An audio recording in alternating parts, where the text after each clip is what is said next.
Hey, bonjour tout le monde. Aujourd'hui, bienvenue dans une nouvelle vidéo. Aujourd'hui, on va faire la vidéo pour le preview de la saison des Bruins de Boston. Sans plus tarder, on va regarder la saison passée, comment ça s'est passé pour Boston. Premièrement, pour les points, les top scoreurs de l'équipe, c'est Marchand, Pasternak et Bergeron, avec 80, 77 et 65 points. Très bonne saison pour les trois joueurs, mais il faut dire que les trois joueurs ont tous manqué à peu près 10 parties, ce qui ont joué environ 70 parties chacun. Donc les totaux pourraient être encore un peu plus hauts pour chacun. Pour les buts, Pasternak avec 40, Marchand avec 32 et Bergeron avec 25. Nous pouvons voir que Pasternak a eu une très bonne saison. Et cette année, je pense qu'il peut même atteindre peut-être les 50 buts. Ensuite de ça, pour les passes, c'est Marchand 48, McAvoy 42 et Taylor Hall 40. Non, McAvoy 46 et Taylor Hall 42, désolé. Donc on peut voir que oui, on a trois joueurs qui sont les trois meilleurs offensivement, mais on peut voir aussi que il y a un peu de profondeur avec Taylor Hall qui est capable d'amener de l'offense sur la deuxième ligne et McAvoy à la défensive qui peut aussi soutenir l'attaque. Donc ensuite de ça, pour les gardiens de but, c'est encore les mêmes cette année que l'année passée. C'était un très bon duo, les deux, il n'y en avait pas vraiment un meilleur que l'autre. On peut voir qu'ils ont des stats vraiment similaires. Swayman avec 914 et 4.2 de goal save above expected et Hallmark 917 avec 5.7 goal save above expected. Donc une très bonne saison pour les deux joueurs. Donc un très bon duo de gardien de but. Il n'y a pas vraiment un starter plus que l'autre, mais selon moi, Swayman va prendre le jump la saison prochaine. Vu qu'il est plus jeune, là, je pense qu'il va encore être meilleur. Ensuite de ça, pour les statistiques de l'équipe, nous avons premièrement, ils ont fini avec 107 points, avec 51 victoires. C'était quatrième dans l'Atlantique. Très bonne saison. Ils ont eu une bonne saison du début à la fin, très constant. Pas vraiment de période où qui était vraiment mauvais puis une période bonne. C'est vraiment une saison constante pour les Bruins de Boston. Ensuite de ça, les unités spéciales en avantage numérique 21.2. C'est pas mal average dans la ligue, 15e sur 32. Ça pourrait être mieux, mais c'est pas tant mauvais, mais ça pourrait s'améliorer s'ils veulent vraiment être une équipe contenders. En plus de ça, en désavantage numérique 81.3, 9e, c'est très bon. Ça pourrait aussi s'améliorer, mais c'est vraiment pas nécessaire. C'est très bon 9e dans la ligue. C'est ça pour les buts pour 255, 15e. On peut voir que c'est là leur plus grande faiblesse dans leur équipe. Ils ont de la misère à marquer. C'est de ça pour les buts contre. Ils sont à 220, quatrième de la ligue. Ça, on voit que c'est vraiment pas leur problème. Le style de jeu de leur coach qui était Bruce Cassidy, c'était très bien défensivement. Leurs deux gardiens qui font la bonne job et des joueurs responsables, hein, des joueurs comme Marchand, Bergeron et McAvoy. C'est vraiment un style de jeu que Boston est capable de jouer. Mais on voit qu'ils ont de la misère un peu plus à marquer des buts. C'est pas comme s'ils étaient 30, 40e, il n'y avait pas 40 équipes, qui étaient genre 25e, 30e dans la ligue pour les buts. Donc on peut voir que c'est surtout une équipe qui va gagner des matchs 2-1, 3-2. Donc ça c'est ce qu'on peut voir avec la saison qu'ils ont eu la saison passée. Là maintenant leur GM c'est Don Sweeney. Ils ont changé le coach. Ils ont congédié Bruce Cassidy pour avoir Jim Montgomery. On va voir comment ça affecte l'équipe. Moi je trouve que Bruce Cassidy il méritait de rester le coach. Il avait depuis qu'il est là, il est toujours dans les séries. Il amène son équipe à jouer très bien défensivement, même avec le manque d'offense de l'équipe. Il réussit à les faire gagner pareil puis à se rendre en série. Mais on va voir avec Jim Montgomery qu'est-ce que ça va donner. Ensuite de ça, les départs. Il y a Eric Holla dans les échanges de Pavel Zaka. Et ensuite de ça, Curtis Lazar. Il n'y a pas grand départ de l'équipe. C'est semblablement la même équipe. Les arrivées, il y a David Krejci qui revient d'un an dans son pays natal. Il revient jouer une autre saison dans la Ligue nationale comme deuxième centre. Pavel Zaka dans l'échange de Eric Holla. Et Connor Carrick à la défensive. Donc, l'alignement partant que j'ai pour les Bruins de Boston est pas mal similaire à l'année passée, sauf la grosse perte qu'on voit, c'est grandement la perte de Brad Marchand qu'on voit qui n'est pas là, pas parce qu'il a échangé, parce qu'il est blessé pour à peu près jusqu'en décembre. Donc, mon premier trio, ça serait Pavel Zaka, Patrice Bergeron et Jake DeBrusk. Là, vous allez me dire pourquoi Zaka et DeBrusk quand tu as Pasternak et Hall sur le deuxième trio.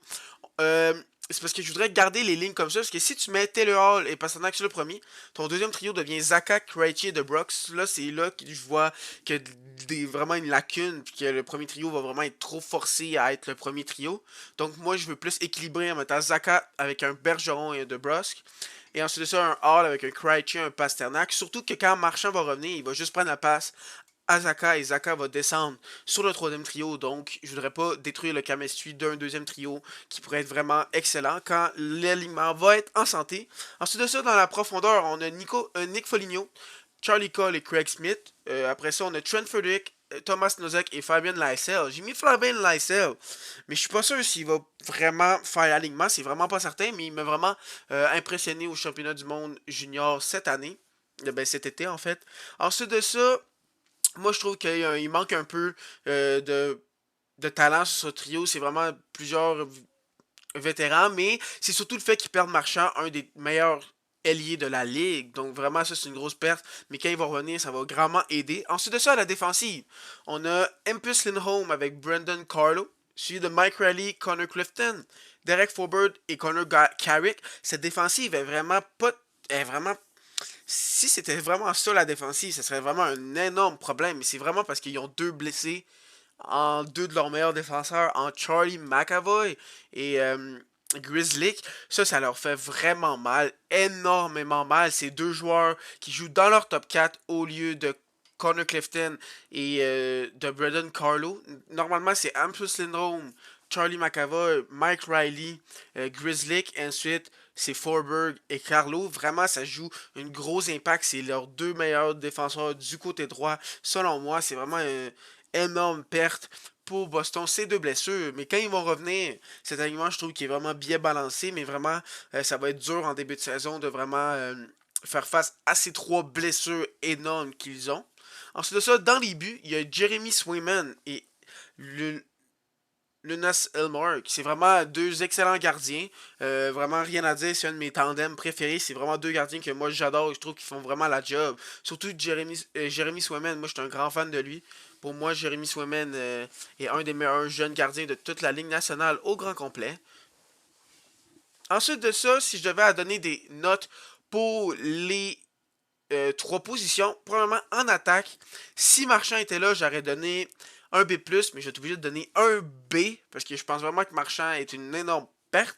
Ensuite de ça, en défense, avec Charlie McAvoy et Grizzly, je donne un A, mais vu que sont pas là, je vais donner un B aussi. Et dans les buts, je donne un A-. C'est deux excellents gardiens, mais il n'y a pas de Vasilevski ou de Shesterkin pour donner une note en haut de ça. Donc c'est vraiment une équipe moyenne, mais je pense vraiment que les pertes qu'ils ont vont vraiment les affecter. Donc vraiment, je trouve que ça va être une grosse perte. Les blessures, vraiment, c'est le gros point négatif de cette équipe. C'est vraiment pas la construction de l'équipe, parce que s'ils sont en santé, selon moi, ils feraient facilement les séries. Mais comme ils vont manquer des forts joueurs, puis que cette année, la ligue elle va être vraiment serrée, j'ai de la misère à les voir dans les séries. Donc, sans plus tarder, nous pouvons voir que j'ai fait une petite erreur. Ce sera pas bien long, je vais revenir. J'ai oublié de changer le nom ici. Vraiment, une petite coquille, ça arrive. Donc, sans plus tarder, mes prédictions pour la saison. Désolé pour ce petit problème-là.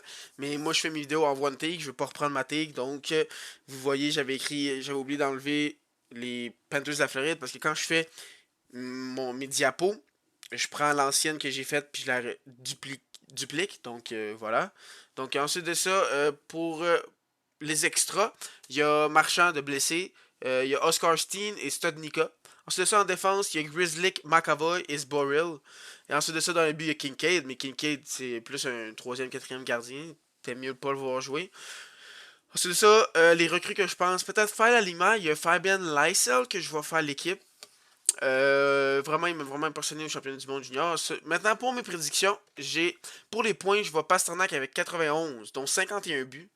J'aurais vu Marchand s'il y avait eu une saison complète, mais comme il est blessé, je peux pas le mettre, qu'il va manquer trop de matchs. Ensuite de ça, pour Taylor Hall, je le vois avoir 47 passes.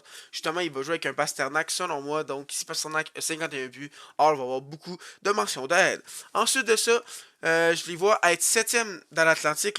Il y a plusieurs personnes qui vont me dire que c'est vraiment une grosse erreur de les voir aussi bas, mais selon moi, les blessures qu'ils ont, c'est McAvoy, Marchand et Grizzly, c'est trois gros morceaux de leur alignement. Donc moi, je pense que ça va trop leur faire mal, et avec une Ligue nationale que cette année va être vraiment compétitive, je pense pas qu'ils vont être capables de remonter ces blessures. Mais si ces joueurs-là sont capables de revenir plus tôt et ils sont capables de garder un 500 pour au début de saison, peut-être qu'ils vont me surprendre et je serais pas vraiment surpris qu'ils fassent les séries.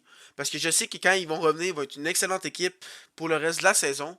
Donc ils vont être fun à regarder, mais moi je les mettrais 7e. Donc sur ça, ça va être la fin de la vidéo pour le preview des Bruins de Boston. Si vous avez écouté jusqu'à maintenant, si vous êtes encore là, c'est parce que vous avez aimé la vidéo. Donc, n'hésitez pas à liker. Et sinon, si vous n'êtes pas déjà abonné, abonnez-vous. Cliquez à la petite cloche pour savoir quand je vais faire d'autres vidéos. Et sur ce, à la prochaine.